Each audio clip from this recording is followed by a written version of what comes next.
Rising tensions in the Middle East point to another very, very big development. This development is something that can create a massive regional conflict, and it can also pull the countries around within this region of conflict into this warfare. In the past few months, we have observed that US and Iran are on a continuous backlash, whether it is with respect to the interference at the regional level or with respect to the country itself, or whether it is at the international level, at the military warfare level. So all of this creates a huge Middle East tension, something that we must also know and be aware of, because this is going to have an effect on our daily lives as well. If this kind of a war pans out, it may have a huge effect on the oil markets, something that is with respect to other countries which were remotely not even related to this kind of a war. So welcome to Legacy IS. In this particular video, we are going to answer these many questions. First question, is US set to attack Iran? What are America's military buildup in the regional level? ठीक है, we are going to understand all of this. दूसरा, हम लोग ये भी देखेंगे कि अभी तक के जो टेंशन्स हैं, उनका जो प्रोग्रेस है, किस तरीके से वो बिल्डअप होता है, और अभी के मौके पे कौन सी ऐसा इवेंट है जो कि बड़ा हमें देखने को मिल रहा है, और इसका एस्केलेशन किस तरीके के ग्लोबल इंटरनेशनल अफेयर्स पे लेकर जाएगा, और इसका जो इफेक्ट है ग्लोबली कैसे होगा. ठीक है, आगे देखते हैं इस पर्टिकुलर वीडियो में. So first thing, let us try to recap कि अभी तक क्या सिचुएशन है ना. यूएस और ईरान का कॉन्टिन्यूस टिप ऑफ चलता रहता है. उसमें सबसे पहले ये देखा जाता है कि ईरान की जो इकोनॉमी है, ईरान की इकोनॉमी प्लमेट करती है, यानी कि उनका जो ग्रोथ है वो कंप्लीटली जो इकोनॉमिक एक्टिविटी से डिराइव होता है वो कंप्लीटली प्लमेट करता है. और इसकी वजह से ईरान के ऊपर जो सैंक्शंस हैं जो यूएस ने लगाए थे पहले भी, और भी बहुत सारे कंट्रीज ने थोड़े बहुत जो सैंक्शंस लगाए हैं, उसकी वजह से क्या होता है कि ईरान का जो करेंसी है रियाल वो प्लमेट करता है, और यूरो और यूएस डॉलर के मुकाबले वो बहुत नीचे देखा जाता है. इस पूरे इकोनॉमिक डाउनटर्न की वजह से क्या होता है कि वहाँ के ईरान के जो सिटीजन्स हैं वो प्रोटेस्ट करते हैं against the regime. And on these protests Iran की जो रेजीम है वो अथॉरिटेटिवली क्या करती है कि ऐसे एग्जीक्यूशंस प्लान करती है. बहुत सारे लोग अपने जवान अपनी जो जान है वो गवा बैठते हैं, है ना, वो लोग इंजर हो जाते हैं. और इन सारे प्रोटेस्ट्स के बीच में यूएस के डोनाल्ड ट्रंप जो प्रेसिडेंट हैं वो कहते हैं keep protesting and help is on the way. This means कि ये किस तरीके के हेल्प की बात कर रहे हैं, है ना. जो हेल्प है वो अब जो पैन आउट होता है उससे ये समझ में आता है कि not just diplomacy but also the military warfare is something that the US President Donald Trump was talking about when he was saying that help is on the way. ठीक है.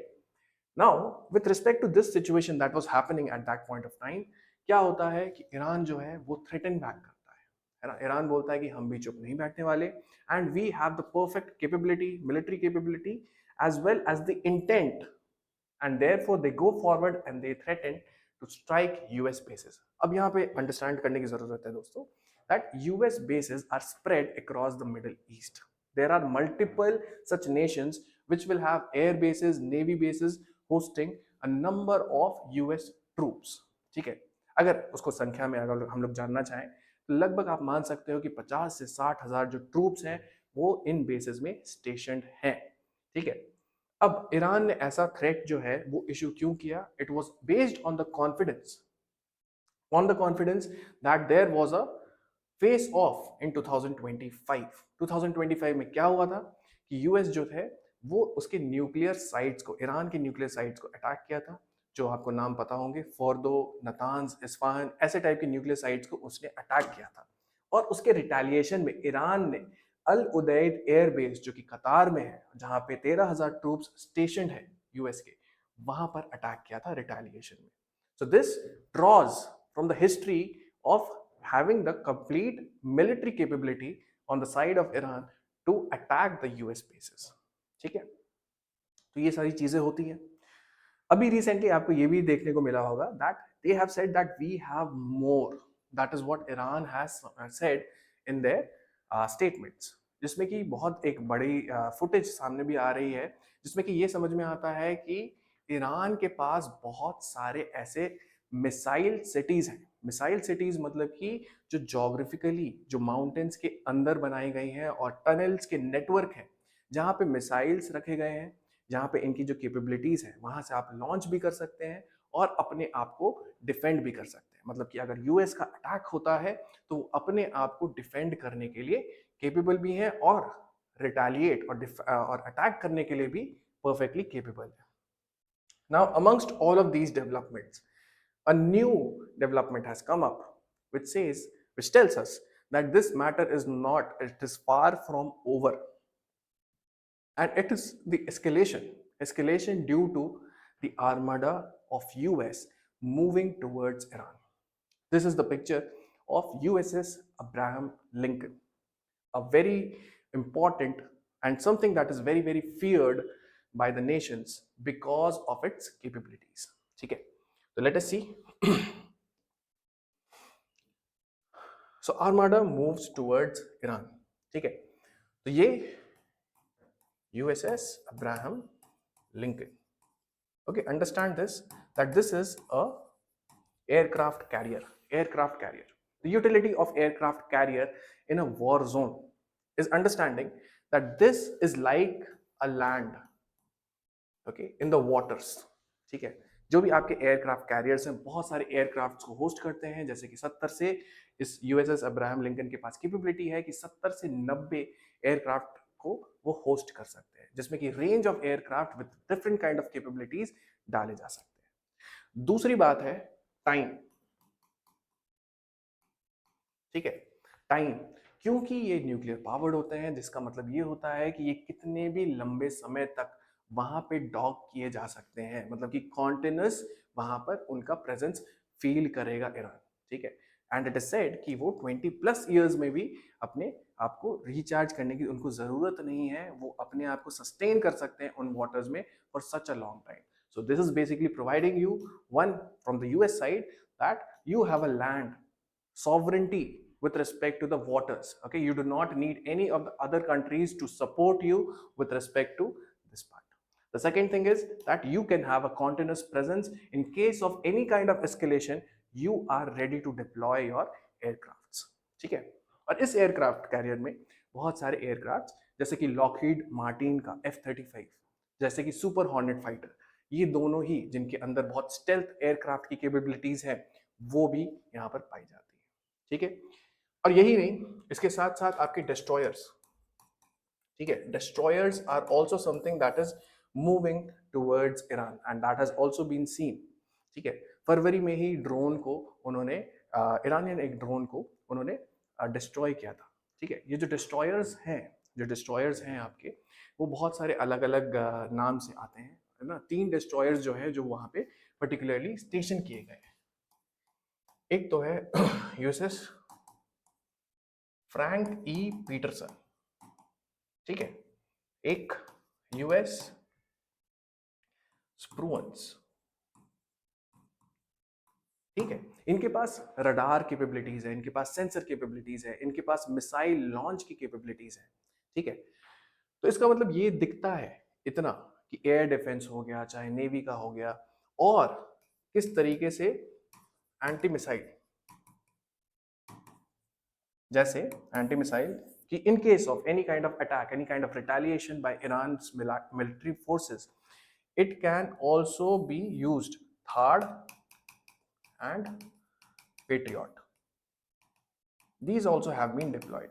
So this means that US is very very serious with conveying that I have complete military intent and that I am ready to escalate it even to the levels of war.